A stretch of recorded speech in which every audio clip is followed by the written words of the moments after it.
We are the Groves. We are the Groves. We are the Groves. We are the Groves. Welcome to We Are the Groves Storytelling Walk. This is a walk with some stories from the Groves, just outside the city walls in York, in the north of England. It is a collection of everyday voices, sharing in no particular order some things that have happened around here. This includes some experiences, some histories, and some questions. These are partial, unverifiable, and subjective, and therefore fun. They are individual and collective, and are human things being both told and heard. These have no particular connection other than they come from the same place, space, and may we dare say, community. You're welcome to enjoy this walk and to hear these stories, thinking about what they mean to you. If you can, please do recount and share back your thoughts and take on this wonderful, diverse region of York called the Groves. We are listening.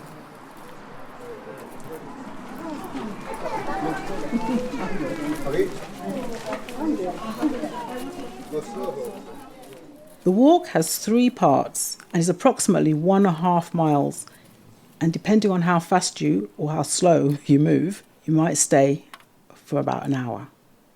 1. Bile beans to the terrace, beginning at the old ghost sign on Lord Mayor's Walk, down an ancient walkway, past homes that are no longer there, until you reach the grand Grove Terrace and the story of a midnight alarm. 2. The begging man, safely enrobed, with tales of backhanded gaming, secret codes, forgotten shops, farm workhouses, and the tattooist, and a copper to tuck you in at night. 3. Granny Walker's ox and other animals. A short walk with a big story of a community hero and the meeting spaces of iconic creatures that are no more.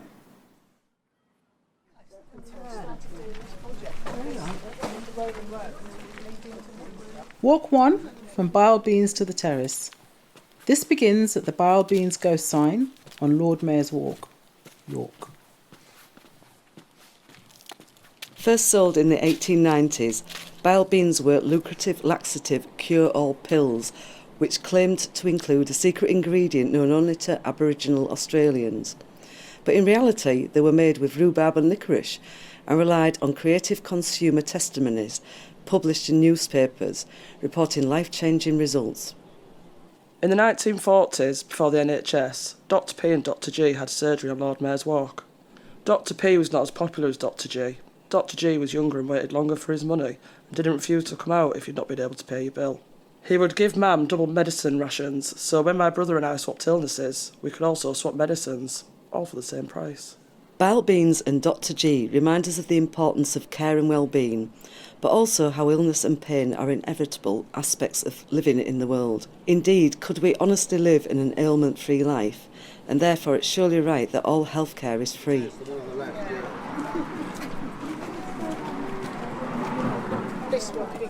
Exactly. Now walk by the Bile Bean sign, briefly along Lord Mayor's Walk, turning right down the narrow Groves Lane and continue to the car park. Thought to be a Roman road, an ancient right-of-way to and from York, Groves Lane, where you are now, has been walked upon for more than 2,000 years.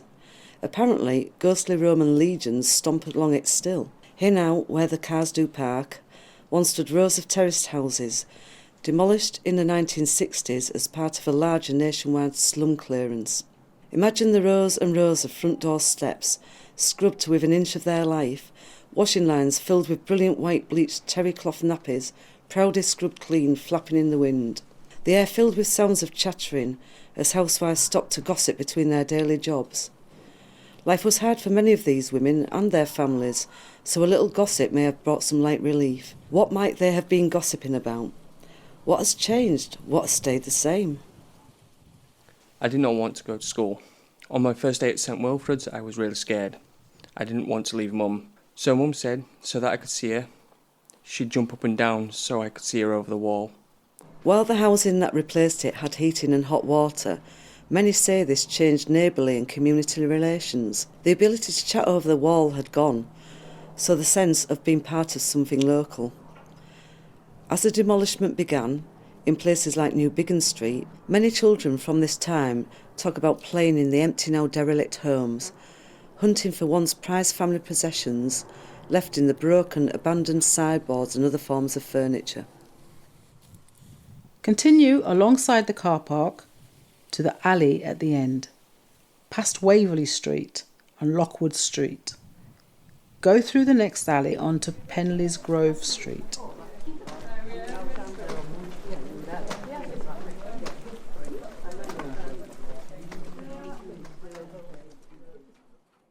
On Penley Grove Street you will find no number 12. Why? What happened to it?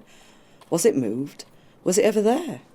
Back in the 1800s, when much of the housing of the Groves was built, it's possible that number 12 was some sort of workyard at the back of number 10. But that's our best guess yet. Any ideas? Opposite where there isn't a number 12 Penley Grove Street, there used to be the Groves Club that moved into Setterington House in 1919. Demolished in the 1990s, the Groves Club had a massive driveway that attracted lots of visitors.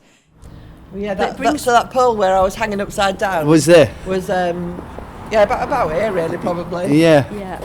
Yeah. Maybe further in, I'd say, wouldn't it? I've never walked around it, you know. It was the highlight of it was the highlight of my life, really. Was it? When I was growing up, yeah. I mean, we didn't do much. We didn't have much money, and there wasn't a lot to do.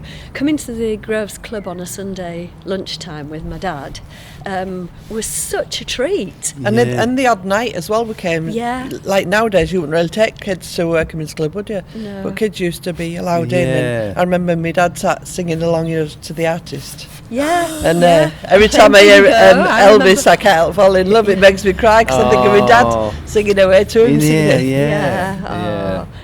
I remember playing bingo, because they used to have bingo here, and having a baby sham or a snowball. Did your dad give you drinks? Don't remember. Yeah. I remember they had an auction once, and they had this big teddy on stage, and my mum bidded for it, and they said, £1 or whatever. Said, anyone £2, and my mum bid again. And my dad said, you bidded against yourself. Excellent. Oh, did she get it? I can't remember. But yeah, my brother Peter, he worked behind him on that picture. He worked behind bar as well for a while. Yeah. For Mary and what was the big fella called, her husband? I can't remember. Mary and Dave, that was it. Dave Breslin, I think the landlord was called. They were a lovely couple. Yeah. Dave Breslin. I remember some friends of my dad's. I can't remember. They had a daughter called Freya. That's all I can remember. And then later on in life as well, I used to come to Northern Soul dances here. Oh, did you? Yeah. What were they like? Yeah, brilliant, yeah. It was a good club for that. Was it? There's about, I think Hunting's Club's the only one that has them now. Really? But that's a good venue because it's a good big dance floor. Yeah. Yeah. It was a big thing though, because I think the Sunday lunchtimes were, not that I went every week, I didn't, but when my dad did take me, it was a treat. And then the walking match day and night was like one of the highlights of our year. Yeah. And the trip to Scarborough was literally our holiday. That one day in Scarborough, we didn't go on holiday till I was 16. That was, we just couldn't afford to go on holiday. So a day in Scarborough was as exciting as it could possibly be, going to Jack and Ellie's for an ice cream, and the arcades. Outside the club, remaining to this day, stand two tall, enormous trees that were going to be chopped down when the new houses were built. But much thanks to a neighbour who placed a tree preservation order and saved them from the axe for us to enjoy today. Why do building developments take precedent over trees? Should all trees have preservation orders? Continue through the alley opposite. Walk along Jackson Street, past Park Crescent on the right. Across Lowther Street, continuing through another alleyway. Cross over Park Grove and into Grove Terrace Lane. Note here the blue hexagonal floor tiles, thought to be a product from ironwork furnaces, an early green technology. Follow Groves Terrace Lane to the end, turn right, walk along. Grove Terrace will be on your right. When Grove Terrace was built in 1824, it was a strangely isolated urban development in a rural setting overlooking the River Foss. It was 50 years before the rest of the groves grew out to meet it. Developed by Robert Cattle, a York silversmith, and a horse coachman who paid £10,500 for 60 acres of land in the groves in the early 1800s. Mr. Cattle began selling off the land in the 1820s to others to build many of the terraced houses we see here today. The houses on Grove Terrace had servant quarters, which makes us think about who gets written about in history. Why is it we now know much about Robert Cattle and not those that cleaned his house? What stories would they tell? Grove Terrace on Huntington Road has 12 houses. It was built in 1824 and for years and years stood by itself at the side of the road. In 1842, a story was reported in the Yorkshire Herald and the Yorkshire Gazette about an incident. It was called a midnight alarm at Grove Terrace. Mrs. Stead, in bed at number 5, awoke. A noise? Burglars next door at number 4? It's dark and nearly 2 a.m. What should I do? Who to call? Ah, Mr. Hall. Put on her robe and knocked at 6. Out comes Hall with gun and sticks. Young Reverend Peyton, number 7, awoken from his dreams of heaven, knocked the wall at number 8. The Reverend tried to shout, and Mr. Harvey hurried out. So numbers 5, 6, 7 and 8 all went along and through the gate at number 4, up the path to knock the door. Found Tommy Barker in the privy, who the gun espied. Oh, innocence, innocence, he cried. We really are not burglaring. It's just a sort of sweethearting. Servant Martha then confessed it was her beau called Johnny Dunn, who'd climbed right up and through the garret window come. Her sister Sarah, sleeping there, found him and brought him down the stair. But Hall and Harvey said, a likely tale, off to the police and into jail. Away they marched up Lowther Street. Said Harvey, run and I will shoot. Johnny Dunn did run, and by heck, Harvey shot him in the neck. Next day the lads in court, quite frantic, confessed their stupid late-night antic. Those present were amazed to hear the dour old magistrates declare, there's been no crime, there'll be no fine. It were only a bit of sweethearting. So that was a tale of neighbourhood watch at Grove Terrace in July 1842. Carry on past Grove Terrace, turning up Park Grove, continuing on to the corner of Emerald Street.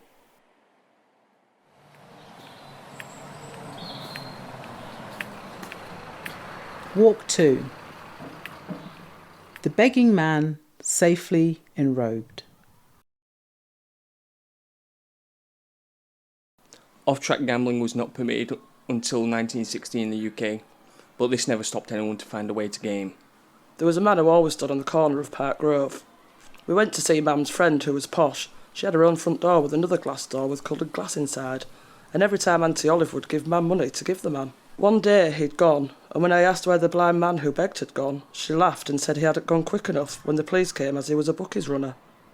She tried to explain what it was. Anyway, another man came after a few weeks, and Auntie gave us the money for him, and bet she did.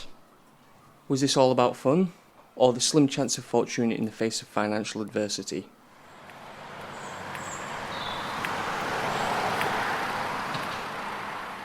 The school is the oldest of 5 similar schools in York, designed by celebrated local architect Walter Brayley and opened in August 1895. A newspaper report of the time described the school as having facilities to rival Beaton or Harrow in 1897. The average attendance was 1,115, with class sizes of 55 plus. Until the 1960s, terrace houses filled half the playing field. In 1997, a fire devastated the school, but the rebuild created a modern learning space. What is school for? What should be taught? What should not? Why? Opposite Park Grove School, turn right into Emerald Street. Walk past the alleyway on the left. Turn next left into Earl Street, bearing left onto the end into Amber Street. Continue to the end, then left onto Eldon Terrace. Continue to the end, then right onto Eldon Street. There were a lot of corner shops in the Groves, no supermarkets back then, and they all somehow made a living. On Eldon Street, at the top was a sweet shop, useful on the way to and from school, 2 milk yards nearby, and a bakery halfway down.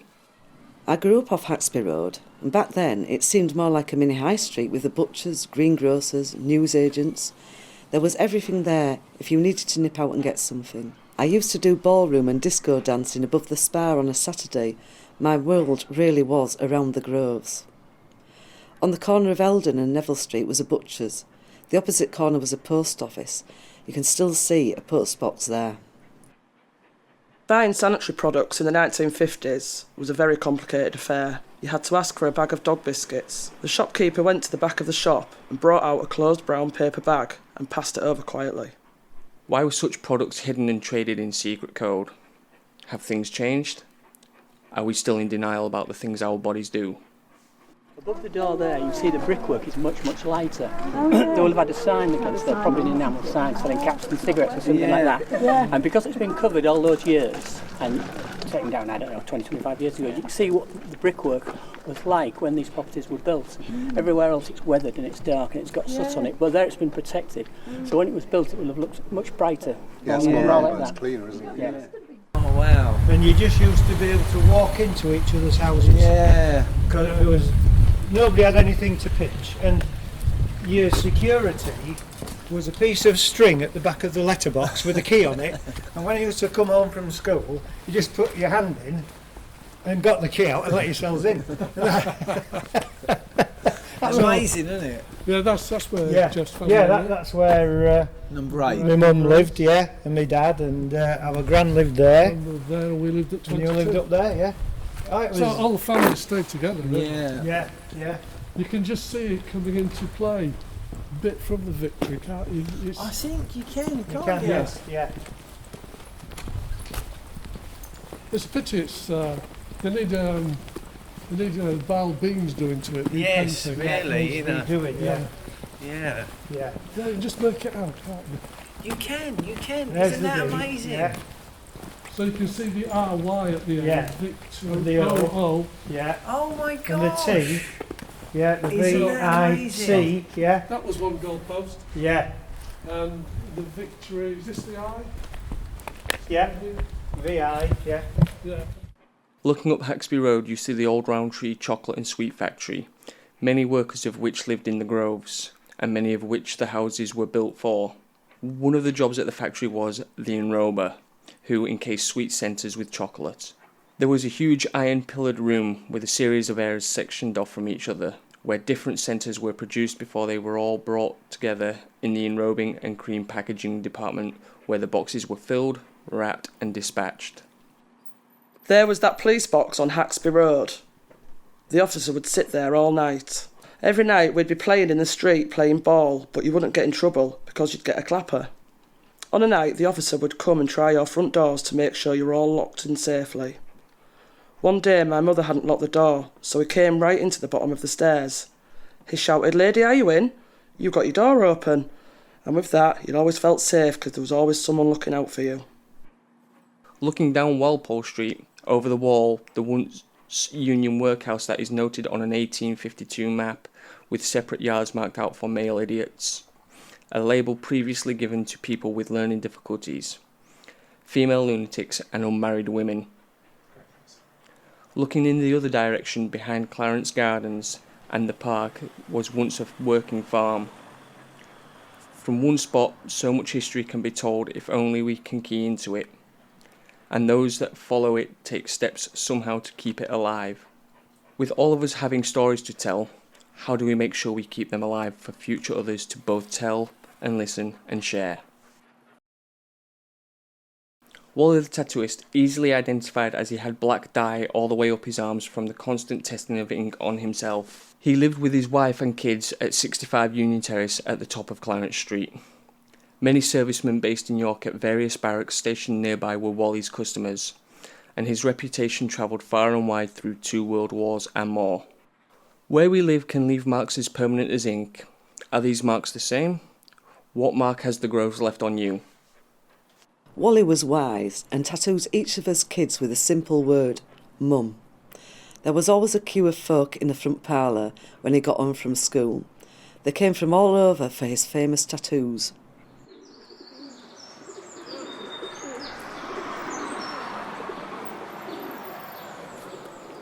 Walk along Haxby Road, past the play park and Clarence Garden. On the left, past the Punch Bowl pub, crossing over Lowther Street onto Clarence Street, then turning left beside LSE Higher into Townend Street. Walk 3. Granny Walker's ox and other animals.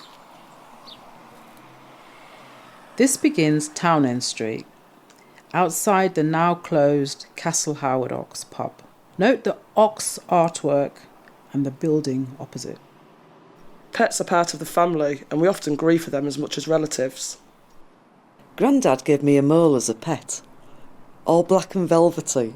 I took it with me to the fish and chip shop in Townend Street. I tapped a young boy on the shoulder to show it to him. So startled he was that he grabbed the mole from my hands and threw it onto the roof of a terraced house nearby.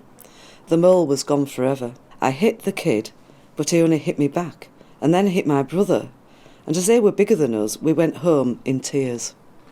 Why are we so close to the creatures we keep in our homes? What does it say about who we are in our choices of pet? Part of the Grove since 1836, when William Lund, a cattle dealer, opened it. Run by Big Bill in the 1930s, who could hit a spittoon from across the room and fit pint glasses in his waistcoat pockets. There were horse stables beside the pub once, as well as blacksmith's forge. My Granny Walker would go in the Ox for a milk stout. Apparently everybody went to Granny Walker in those days. If your children were ill, she'd know what to do. If kids were born at home, she'd go and help. I adored her. She was always in the Castle Howard Ox. Continue down Townend Street until the corner of Dell Pike. Note the magpie artwork on Thornaby House. The pub formerly known as the Magpie and Stump since 1838 once stood on the corner of Dell Pike and Townend Street. Mary and Frank Clayton run the pub in the 1980s. During a night in the late 1990s, the pub provided overnight shelter and refuge for 16 local residents who had to be evacuated from their homes as police negotiated a siege situation nearby. If you asked for the pool balls to be cleaned, the landlord would whip out his false teeth and give them a rub. Continue a little further to the mini supermarket, Londis. Note the reindeer artwork up high on the building behind the shop.